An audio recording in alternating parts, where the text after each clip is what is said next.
அளவற்ற அருளாளனும் நிகரற்ற அன்புடையவனுமாகிய வல்ல அல்லாஹ்வின் திருப்பெயரால் ஆரம்பம் செய்கின்றேன். அவனது சாந்தியும் சமாதானமும் இவ்வையகத்திற்கு அருட்கொடையாக வந்துதித்த நமது உயிரிலும் மேலான இறுதி தூதர் முஹம்மது முஸ்தபா ஸல்லல்லாஹு அலைஹி வஸல்லம் அன்னவர்கள் மீதும் அன்னவர்களின் வாழ்க்கை வழிமுறைகளை பின்பற்றி நடந்த அன்னாரது குடும்பத்தவர்கள், அன்னாரது தோழர்கள், இறுதி நாள் வரை அந்த தூய வழியில் எவர்களெல்லாம் பயணம் செய்வார்களோ அந்த அனைவர் மீதும் உண்டாவதாக. கண்ணியத்திற்குரிய வல்ல அல்லாஹ்வின் நல்லடியார்களே, அல்லாஹு தஆலா திருமறையிலே குறிப்பிடும் போது அல்லதி ஹலகல் மௌத வல் ஹயாத லியப்லுவக்கும் அய்யுக்கும் அஹ்ஸனு அமலா, அவன் மரணத்தையும் வாழ்வையும் படைத்ததன் நோக்கத்தை ரத்தின சுருக்கமாக குறிப்பிடுகிறான். உங்களில் யார் நல்லமல்கள் நற்கர்மங்கள் செய்கின்றார்கள் என்பதை பரிசோதித்து பார்ப்பதற்காக என்று சொல்கிறான்.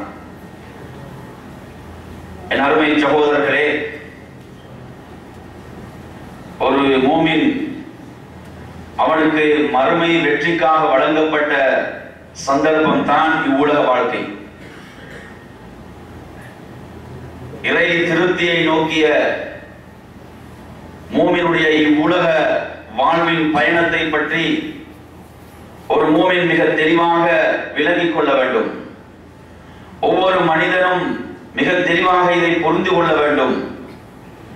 அல்லாஹு தஆலா இவ்வுலக வாழ்வை பற்றி அல் குர்ஆனின் மூலம் நமக்கு எவ்வாறு தெளிவுபடுத்திக் கொண்டிருக்கிறான். அல்லாஹ்வுடைய தூதர் ஸல்லல்லாஹு அலைஹி வஸல்லம் அவர்கள் நமக்கு எவ்வாறு தெளிவுபடுத்தினார்கள். சிலர்கள் இந்த உலக வாழ்க்கை ஏன் வழங்கப்பட்டிருக்கிறது, ரப்புல் ஆலமீன் இந்த வாழ்வை எதற்காக எனக்கு வழங்கினான் என்ற அந்த அடிப்படை நோக்கத்தை மறந்து வாழ்ந்து கொண்டிருக்கிறார்கள். என் அருமை சகோதரர்களே, ஒரு மூமினை பொறுத்தவரையில் இந்த உலக வாழ்வென்பது ஒரு மிகப்பெரிய போராட்டம். இந்த போராட்டத்தை பற்றி அல்லாஹு தஆலா அல் குர்ஆனிலே சொல்லும்போது எப்படி சொல்கிறான் என்றால், யா அய்யுஹல் இன்சான் இன்னக காதிஹுன் இலா ரப்பிக கத்ஹம் ஃபமுலாகி, மனிதனே, ரப்பை நோக்கிய உனது பயணம் என்பது மிகவும் சிரமங்களுக்கு உட்பட்டதாக, ரப்பை சந்திக்கக்கூடிய அந்த பயணம் என்பது மிகவும் சிரமங்கள் கஷ்டங்களுக்கு உட்பட்டதாக இருக்கிறது என்று ரப்புல் ஆலமீன் சொல்கிறான். நீங்கள் குர்ஆனை புரட்டி பாருங்கள். அல்லாஹு தஆலா சில இடங்களில் இந்த உலக வாழ்வை சொல்லும் போது இந்த உலக வாழ்வு என்பது உங்களை பரிசோதிப்பதற்காக, நான் ஆரம்பத்தில் ஓதி காட்டிய வசனத்தை நீங்கள் எடுத்துக்கொண்டாலும் அதே போன்று அல்லாஹு தஆலா லியப்லுவக்கும் லியப்லுவஹும் லினப்லுவக்கும் வலனப்லுவன்னக்கும் இப்படியான வார்த்தை பிரயோகங்களை பயன்படுத்துகிறான். நாம் உங்களை பரிசோதிப்போம், அவர்களை பரிசோதித்து பார்ப்பதற்காக. இப்படி இந்த உலக வாழ்வு என்பது ஒரு சோதனை களம். ஒரு மூமின், ஒரு ஈமானுடைய ஒவ்வொரு மனிதனும் இந்த உலக வாழ்வில் சோதிக்கப்படுவான். அதே போன்று அல் குர்ஆன் பயன்படுத்துகின்ற மற்றொரு வார்த்தை பிரயோகம் தான் ஃபித்னா. ஃபித்னா என்றாலும் சோதனை. அல்லாஹ் சொல்கிறான், ஃபதன்னா, நாம் அவர்களை சோதித்தோம், லினஃப்தினஹும், அவர்களை நாம் சோதிப்பதற்காக. ஃபித்னா, உங்களுடைய குழந்தைகள், சொத்து செல்வங்கள் என்பது உங்களுக்கு சோதனை பொருள் என்று சொல்கிறான். இப்படி இந்த உலக வாழ்வு என்பது ஒரு சோதனை களம். ஒரு மூமினுக்கு இந்த வாழ்வு என்பது ஒரு மிகப்பெரிய போராட்டம். இந்த போராட்டத்தில் ஒரு மூமின் வெற்றி பெற வேண்டும். அல்லாஹ் தஆலா சூரத்து ஷம்ஸ் என்ற அத்தியாயத்தில் 11 விடயங்களின் மீது சத்தியம் செய்கிறான்.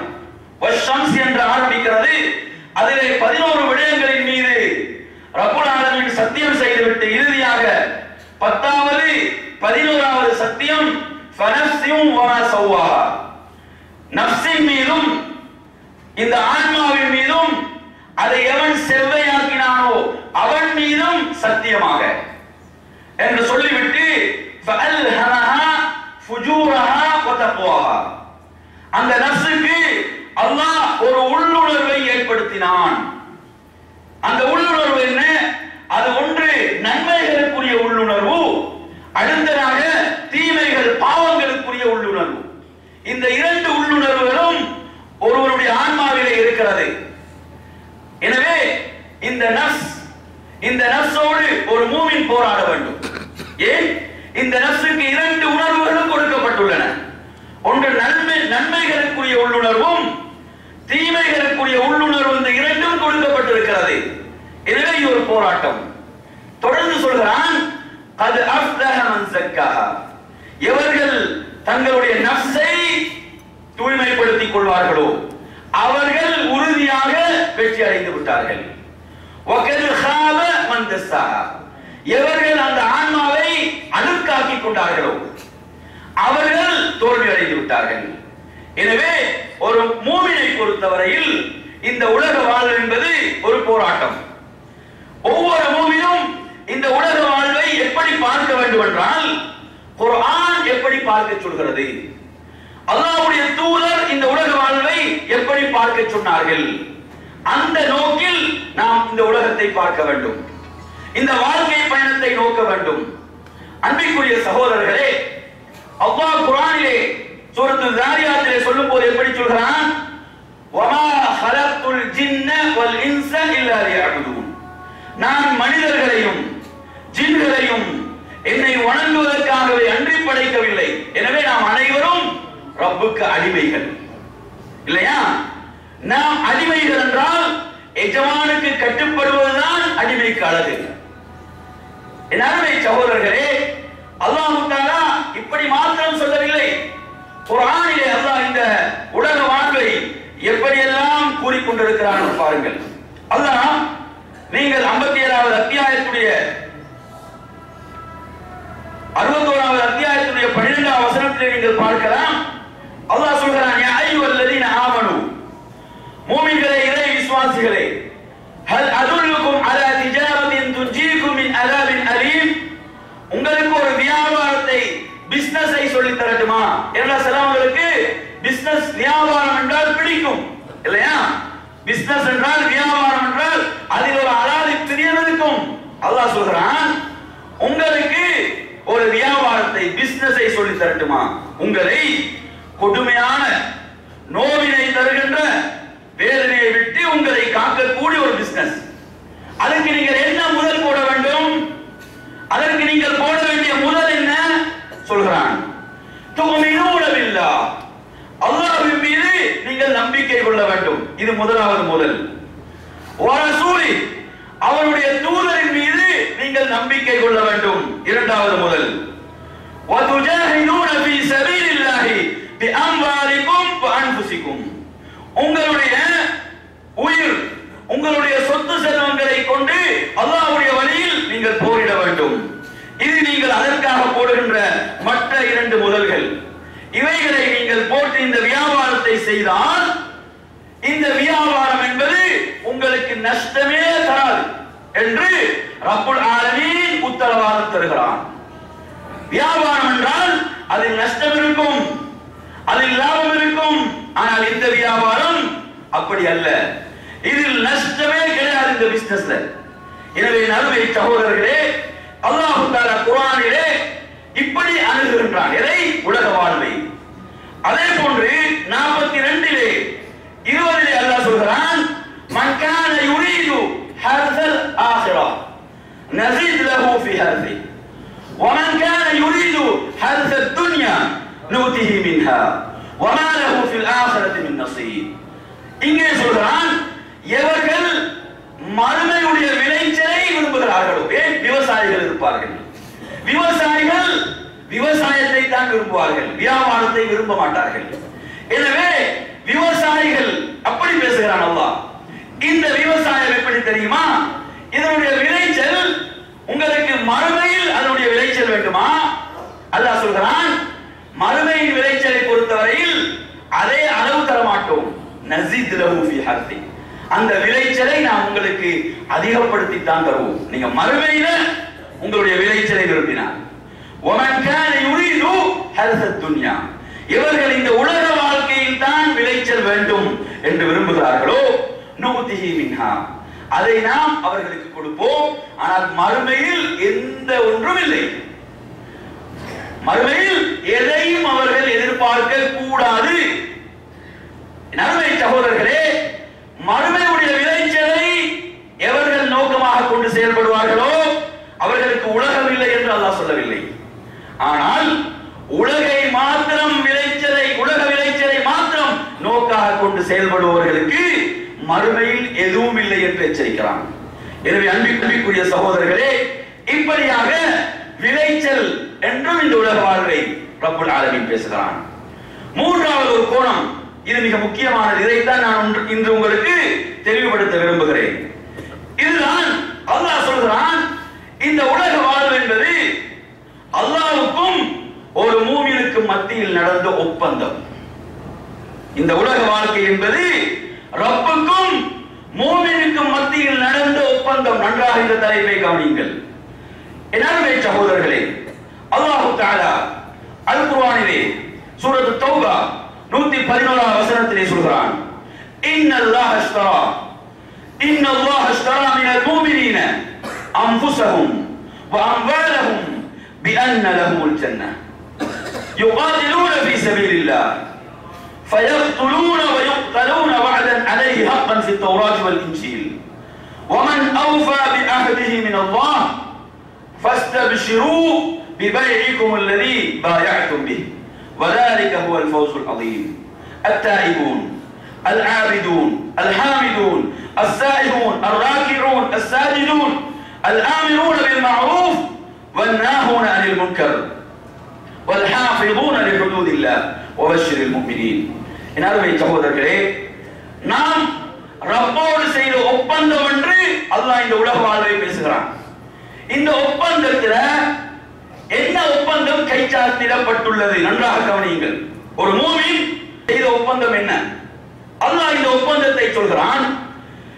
அல்லாஹ் தஆலா மூமின்களிடமிருந்து, இறை விசுவாசிகளிடமிருந்து அவர்களுடைய உயிரையும் சொத்து செல்வங்களையும் அல்லாஹ் வாங்கி கொண்டான். எப்ப வாங்கினான் கேக்குறீங்களா? அல்லாஹ் தஆலா ஒவ்வொரு மூமினிடமிருந்தும் அவனது உயிரையும் சொத்து செல்வங்களையும் வாங்கி கொண்டதாக சொல்றான். வாங்கி விட்டான். இஷ்டராண்டா முடிஞ்சு வர, அதாவது வியாபாரம் முடிந்து விட்டது. அல்லாஹ் பிறகு வாங்குவதை சொல்லவில்லை, வாங்கி விட்டான், வியாபாரம் முடிந்து விட்டது. எப்போது இந்த ஒப்பந்தம் கைச்சாத்திடப்பட்டது தெரியுமா? எப்போது நாம் அஷ்ஹது அல்லா இலாஹ இல்லல்லாஹ் வ அன்ன முஹம்மதர் ரசூலுல்லாஹ் என்ற இந்த தூய கலிமாவை ஏற்றுக்கொண்டோம். இந்த ஒப்பந்தத்தை நீங்கள் விரும்பினால் முடிக்கலாம். இந்த ஒப்பந்தம் எப்படி தெரியுமா? ஒப்பந்தம் அப்படிதானே, விரும்பினால் ஒப்பந்தத்தை முடிக்கலாம். அல்லாஹ் சொல்றான், ஃபமன் ஷாஅ ஃபல்யூமின் வ மன் ஷாஅ ஃபல்யக்ஃபுர். நாடியவர்கள் ஈமான் கொள்ளட்டும், விரும்பியவர்கள் நிராகரிக்கட்டும் என்று இந்த ஒப்பந்தத்தை முடிக்கவும் முடியும். இந்த ஒப்பந்தம் எப்போது கைச்சாத்திடப்பட்டது? அஷ்ஹது அல்லா இலாஹ இல்லல்லாஹ் வ அன்ன முஹம்மதர் ரசூலுல்லாஹ் என்ற தூய கலிமாவை எப்போது நாம் ஏற்றுக்கொண்டோமோ அப்போது இந்த ஒப்பந்தத்துக்குள் நாம் கைச்சாத்திட்டு விட்டோம். எனவே சகோதரர்களே, ஒப்பந்தம் என்ன சொல்லப்படுகிறது? ஒரு மூமினுடைய உயிரும் சொத்து செல்வங்களும் வாங்கப்பட்டு விட்டது. சரி, அந்த ஒப்பந்தத்தில் அல்லாஹ்வின் புறத்திலிருந்து என்ன தரப்படுகிறது? பிஅன்ன லஹுமுல் ஜன்னah. அந்த ஒப்பந்தத்தில் அவர்களுக்கு கொடுக்கப்படுகின்ற அந்த விலை சுவர்க்கம். என் அருமை சகோதரர்களே, இந்த ஒப்பந்தம் வித்தியாசமானது. ஏன் தெரியுமா? நம்முடைய உயிரும் சொத்து செல்வங்களும் அல்லாஹ்வின் புறத்திலிருந்து நமக்கு தரப்பட்டவைகள் இல்லையா? நம்முடைய உயிரும் சொத்து செல்வங்கள் அனைத்தும் அல்லாஹ்வின் புறத்திலிருந்து தரப்பட்டவைகள். திரும்ப அல்லாஹ் அதை நம்மிடமிருந்து வாங்குகிறான். அல்லாஹ் தந்துட்டு திரும்ப அல்லாஹ் அதை வாங்குகிறான். எதற்காக தெரியுமா? சுவர்க்கத்துக்காக. என் அருமை சகோதரர்களே, சாதாரணமாக நீங்கள் அறிந்த ஒரு விஷயம்தான் இந்த வியாபாரம், இந்த ஒப்பந்தம் என்பது. நீங்கள் ஒருவரிடம் ஒரு தொகையை கொடுத்து ஒரு பொருளை வாங்கிவிட்டால் வாங்கியவருக்கு தான் முழுமையான சொந்தம். அதை யார் விற்றாரோ அவருக்கு எந்த உரிமையும் அதில் இல்லை. அப்படி என்றால் நமது உயிரும் நமது சொத்து செல்வங்களும் அதை அல்லாஹ் விலை கொடுத்து வாங்கிவிட்டான். அப்படி என்று சொன்னால் இந்த உயிருக்கும் சொத்து செல்வங்களுக்கும் நாம் அல்ல உரிமையாளர்கள். யார்? அந்த ரப்புல் ஆலமீன். அப்படி என்றால் என்ன செய்ய வேண்டும்? நாம் இந்த உலக வாழ்வில் அந்த ரப்புக்கு முழுமையாக கட்டுப்பட்டு வாழ வேண்டும். அப்படித்தான் இந்த ஒப்பந்தத்தை நாம் நிறைவேற்றிக் கொண்டிருக்கிறோமா? என் அருமை சகோதரர்களே, இந்த ஒப்பந்தம் அவ்வளவு ஒரு சாதாரணமான ஒப்பந்தம் அல்ல. இந்த ஒப்பந்தத்தில் எது நமக்கு தரப்படுகிறது என்றால் சுவர்க்கம். நபிகள் நாயகம் ஸல்லல்லாஹு அலைஹி வஸல்லம் சொன்னார்கள், சுவர்க்கத்தில் ஒரு சாட்டையை வைக்கக்கூடிய அளவு உங்களுக்கு இடம் கிடைக்குமாக இருந்தால், ஒரு சாட்டையை வைக்கக்கூடிய அளவுக்கு சுவர்க்கத்தில் உங்களுக்கு இடம் கிடைக்குமாக இருந்தால் அது இந்த உலகத்தில் உள்ள அனைத்தை விடவும் சிறப்பானதாகும். என் அருமையான சகோதரர்களே, நமது உயிருக்கும் சொத்து செல்வங்களுக்கும் பேசப்பட்ட விலை சாதாரணமானது அல்ல. சுவர்க்கத்தை ரப்புல் ஆலமீன் அதற்காக விலை பேசியிருக்கிறான். நாம் அந்த ஒப்பந்தத்தை நிறைவேற்ற வேண்டிய கட்டாயத்தில் இருக்கிறோம். அல்லாஹ் சொல்கிறான் 48வது அத்தியாயத்தினுடைய 10வது வசனத்திலே சொல்கிறான், வமன் அவ்ஃபா பிமா ஆஹத அலைஹி அல்லாஹ் ஃபஸயுக்தீஹி அஜ்ரன் அதீமா. எவர்கள் அல்லாஹ்வோடு செய்த இந்த ஒப்பந்தத்தை நிறைவேற்றுவார்களோ அல்லாஹ் அவர்களுக்கு மகத்தான கூலியை வழங்க காத்துக் கொண்டிருக்கிறான். என் அருமை சகோதரர்களே, இந்த ஒப்பந்தத்திலே அல்லாஹ் தஆலா தொடர்ந்து என்ன சொல்கிறான்? நீங்கள் அல்லாஹ்வுடைய வழியிலே போர் செய்து எதிரிகளை கொல்லுவீர்கள், எதிரிகளால் நீங்கள் கொல்லப்படுவீர்கள். அவர்களுக்கான உண்மையான வாக்குறுதியை அல்லாஹ் தஆலா தௌராத்திலும் இன்ஜீலிலும் குர்ஆனிலும் பதிவு செய்து விட்டான். ومن اوفى بعهده من الله அல்லாஹ்வை விட ஒப்பந்தங்களை நிறைவேற்றக்கூடியவர்கள் வேறு யாராவது இருக்கிறார்களா? அல்லாஹ் கேட்கிறான். அல்லாஹ்வை விட செய்த ஒப்பந்தத்தை நிறைவேற்றக்கூடியவர்கள், உரிய முறையிலே நிறைவேற்றுபவர்கள் வேறு யாரும் இருக்கிறார்களா? ஃபஸ்தப்ஷிரு, நீங்கள் நன்மாராயம் பெறுங்கள். ரப்போடு நீங்கள் எந்த ஒப்பந்தத்தை செய்தீர்களோ அந்த ஒப்பந்தத்தில், அந்த வியாபாரத்தில் நீங்கள் நன்மாராயம் பெறுங்கள் என்று சொல்லிவிட்டு சொல்கிறான், வதாலிக ஹுவல் ஃபௌசுல் அதீம், இதுவல்லவா மகத்தான வெற்றி என்று ரப்புல் ஆலமீன் சொல்கிறான். என் அருமை சகோதரர்களே, நாம் யாரும் போருக்காக அழைக்கப்படவில்லை, இல்லையா? இந்த வசனத்தின் படி பார்த்தீங்கன்னு சொன்னா ஒப்பந்தம் அதுதான். ஆனால் நாம் யாரும் போருக்கு அழைக்கப்படவில்லை. 5 நேர தொழுகைக்கு தான் அழைக்கப்பட்டுக் கொண்டிருக்கிறோம். இந்த 5 நேர தொழுகையுடைய அழைப்பை நம்மிலே ஏற்றுக்கொள்ளக்கூடியவர்கள் எத்தனை பேர் அருமை சகோதரர்களே? அன்று நபி தோழர்கள் போருக்காக அழைக்கப்பட்டுக் கொண்டிருந்தார்கள். அந்த போர் ஜிஹாதுக்காக அழைப்பு விடுக்கப்பட்டுக் கொண்டே இருந்தது. இன்று அந்த அழைப்பில்லை நமக்கு வருவது தொழுகைக்கான அழைப்பு. வெறும் 10 நிமிடங்கள் ஒதுக்க வேண்டும். வெறும் 10 நிமிடங்களை நாம் என்ன செய்ய வேண்டும்? தொழுகைக்காக ஒதுக்க வேண்டும். ஆனால் அதை கூட ஒதுக்காமல் இந்த ஒப்பந்தத்தை நிறைவேற்றலாமா? என் அருமை சகோதரர்களே, திருமதியில் ஒரு ஹதீஸை பாருங்க. நபிகள் நாயகம் ஸல்லல்லாஹு அலைஹி வஸல்லம் அவர்கள் சொல்கிறார்கள், புரைதா அவர்கள் வழியாக வரக்கூடிய செய்தி, அல் அஹ்துல் லதி பைனனா வ பைனஹும் அஸ்ஸலா ஃபமன் தரகஹா ஃபகத் கஃபர். நமக்கும் நிராகரிப்பாளர்களுக்கு மத்தியில் உள்ள ஒப்பந்தம் தொழுகைதான். கொஞ்சம் உன மனசை தொட்டு கேளுங்க, இந்த ஒப்பந்தத்தை நீங்க எப்ப நிராகரிப்பாளர்களோடு போட்டீங்க? நபி அவங்க சொல்றாங்க, நமக்கும் இறை நிராகரிப்பாளர்களுக்கு மத்தியில் உள்ள ஒப்பந்தம் தொழுகை. ஒவ்வொருவரும் உள்ளத்திலே கையை வைத்து கேளுங்கள், நாம் நிராகரிப்பாளர்களோடு இந்த ஒப்பந்தத்தை எப்போது போட்டோம் என்றால், அஷ்ஹது அல்லா இலாஹ இல்லல்லாஹ் வ அஷ்ஹது அன்ன முஹம்மதர் ரசூலுல்லாஹ் என்ற கலிமாவை எப்போது ஏற்றுக்கொண்டோமோ அப்ப இந்த ஒப்பந்தத்தை நாம் போட்டு விட்டோம். நமக்கும் அவர்களுக்கு மத்தியில் உள்ள ஒப்பந்தம் தொழுகை. எவன் தொழுகையை விடுவானோ அவன் நிராகரிப்பாளராகி விட்டான், அவன் காபிராகி விட்டான் என்று நபி அவர்கள் சொன்னார்கள். யாரையாவது பார்த்து காபிர் என்று சொன்னால் அவரது உள்ளம் அதை ஏற்றுக்கொள்ளுமா? யாராவது அதற்கு தயாரா? ஒருபோதும் தயாராக மாட்டார்கள். இஸ்லாம் வழங்கக்கூடிய தீர்ப்பு, என் அருமை சகோதரர்களே, நினைச்சு பாருங்க. ஃபஜ்ருடைய நேரத்தில் நிம்மதியாக தூக்கம் போய் கொண்டிருக்கிறது, அசந்து தூங்கிக் கொண்டிருக்கிறோம். அழைப்பு வருகிறது, அஸ்ஸலாத்து கைரும் மினன் நௌம் என்ற அழைப்பு வருகிறது. தொழுகைக்காக விரைந்து வாருங்கள் என்ற அழைப்புக்கு பிறகு தூக்கத்தை விட தொழுகைதான் சிறந்தது என்ற அழைப்பு வருகிறது. உங்களுக்கு நீங்கள் விழிக்கின்றீர்கள். அந்த நேரத்தில் ஷைத்தான் சொல்கிறான், தூங்கு, இன்னும் நேரம் இருக்கிறது. இகாமத் சொல்வதற்கு 20 நிமிடம் இருக்கிறது, 25 நிமிடங்கள் இருக்குது, தூங்கு, நிறைய நேரம் இருக்குது. இந்த நேரத்தில் உங்களுக்கு எது ஞாபகம் வர வேண்டும் தெரியுமா? ரப்போடு செய்த ஒப்பந்தம்.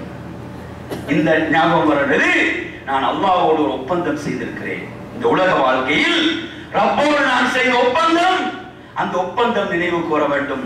அந்த ஒப்பந்தம் உங்களை தூக்கத்திலிருந்து எழுப்ப வேண்டும்.